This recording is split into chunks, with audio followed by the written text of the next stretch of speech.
Bonjour à tous, soyez les bienvenus pour cette nouvelle émission. On accueille ce week-end un musicien français qui a connu notamment un énorme succès avec le groupe qu'il a fondé, ERA. Il sera au Zénith d'Auvergne le 22 novembre. On en parlera en deuxième partie d'émission. Bonjour Eric Lévy. Bonjour. Bonjour. Alors Eric, c'est à l'adolescence que vous avez commencé à vous passionner pour la musique? Oui, même un peu plus tôt sûrement. Enfin, j'ai toujours été passionné de musique, même plus jeune. Mais disons que c'est à l'adolescence, en effet, que les choses prennent forme parce qu'on est assez grand, entre guillemets, pour s'acheter une guitare. Vous Oui, voyez ce que oui. je veux dire, une guitare électrique, notamment dans mon cas, et de commencer à jouer de la musique. Et au début, vous allez plutôt vous orienter vers le hard rock, non? Moi, j'ai tout de suite, si vous voulez, voilà, dans mon jeune âge, disons 12, 13, 14 ans, il y avait Black Sabbath, il y avait Deep Purple, il y avait Led Zeppelin. C'était un peu, voilà, c'était un La peu grande époque. voilà, c'était vraiment la musique que j'adorais, qui m'attirait voilà, c'est ça qui m'a tout de suite plu instantanément, on va dire. Et vous allez connaître le succès, hein, même un triomphe avec votre groupe, Shakin' Street? Si vous voulez, Shakin' Street, en fait, voilà, c'était un groupe de hard rock. Hein. C'était à l'époque, d'ailleurs, à la même époque, tout au début de Shakin' Street, il y avait Louis Bertignac et Corinne, vous savez, Oui. qui faisaient partie du groupe Téléphone. Il y avait aussi Trust, qui répétait juste à côté de notre endroit. Et c'est vrai qu'on était tous un peu dans la même mouvance. On était tous en train de vouloir monter des groupes et d'avoir des grands projets dans la tête. Et c'est vrai on se connaissait un peu tous. Et Trust, ils ont fait du hard, un peu métal en français.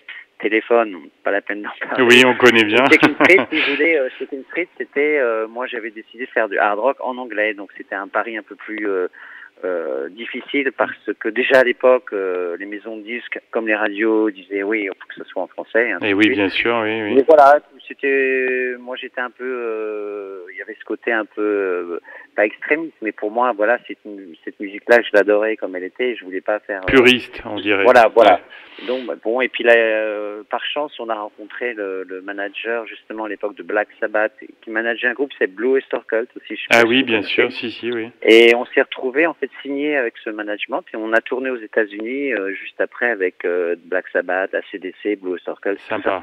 Ouais. Donc c'était vraiment une belle aventure.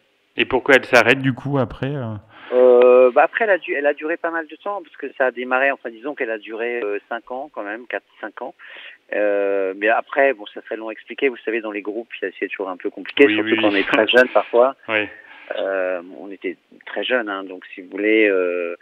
Et puis voilà. Donc c'est vrai que Shakin' Street, ça a été vraiment, c'est que des très bons souvenirs avec C'était avant MTV, c'était avant que tout soit répertorié en vidéo. Il n'y avait pas encore, encore moins de téléphone portable et les réseaux sociaux. Oui, donc c'est sûr. si vous voulez, c'était un peu un succès dont on n'a pas trop parlé, si vous voulez, côté français, parce que finalement il n'y avait pas trop de ponts.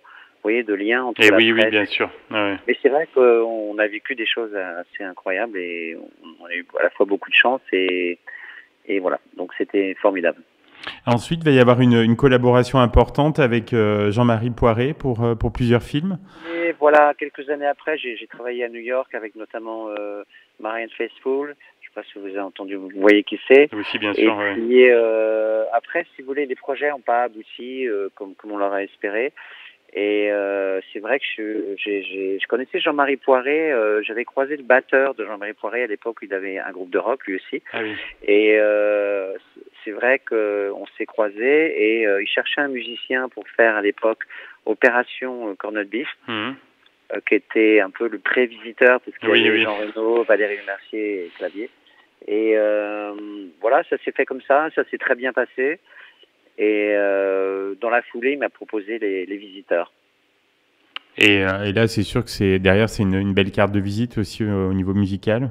Oui, parce que les visiteurs, en même temps, c'est un peu tout ça, c'est toujours pareil, une question de timing, parce qu'en fait, moi à l'époque, je voulais monter un projet, j'avais déjà ce projet ERA en tête, et le hasard vraiment a voulu que la musique du film, à laquelle j'ai pensé pour les visiteurs, finalement, ça collait assez bien avec cet univers médiéval, héroïque fantasy. Bien sûr. Et j'ai fait un peu, pas un test, mais si vous voulez, j'ai un morceau dans les visiteurs qui est un morceau d'ERA, en fait, qui est mon premier morceau d'ERA.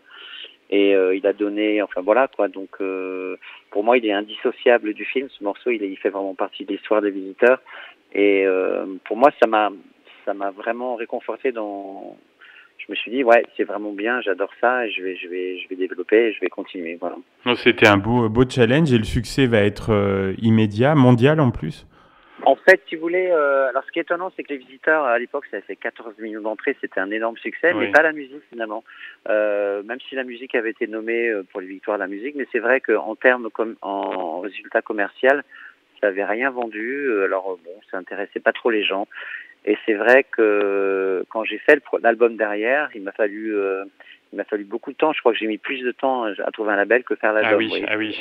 Et mais bon, parce que c'était un projet un peu comme ça, un peu ovni à l'époque. Ah oui, original, oui. Puisqu'à l'époque, c'est cet univers dont on parle, médiéval, heroic fantasy, c'était pas du tout d'actualité comme aujourd'hui. Regardez, on a Game of Thrones. Tout au début, il y a eu le Seigneur des Anneaux qui est arrivé en début des années 2000. Sûr, et c'est vrai que j'ai rien inventé, hein, c'est pas moi qui ai inventé ce monde-là, mais disons qu'au moment où j'ai fait l'album, c'était totalement hors cinéma, hors télévision. C'était pas dans l'air du temps, quoi. Voilà, c'est absolument pas dans l'air du temps. Donc c'est vrai que c'était un peu compliqué. Et c'est vrai qu'aujourd'hui, finalement, 20 ans après, 22 ans après, je m'aperçois que finalement cet univers dont Game of Thrones, Seigneur des Anneaux, c'est vraiment hyper populaire. C'est dans les journaux, c'est à la télé, c'est partout. Et finalement, Hera, je suis complètement dans l'air du temps, en fait. Vous voyez ce que je fais grâce à ça.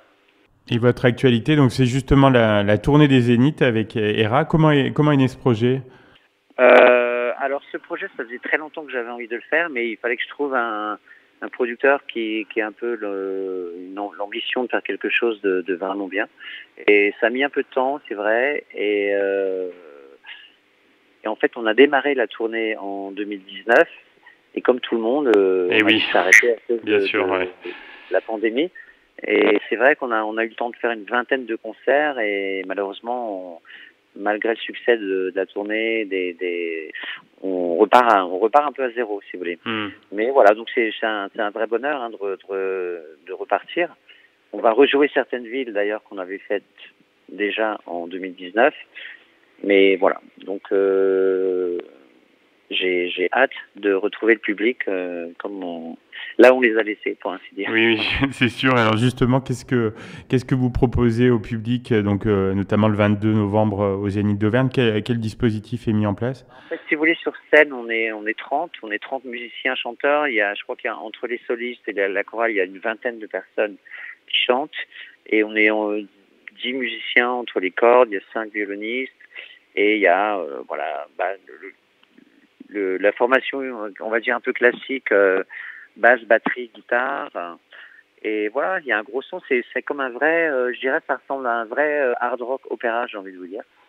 Il y a, voilà, c'est visuellement, c'est assez riche. Voilà, c'est une vraie expérience. C'est pour ça d'ailleurs qu'on a appelé ça The Live Experience Tour.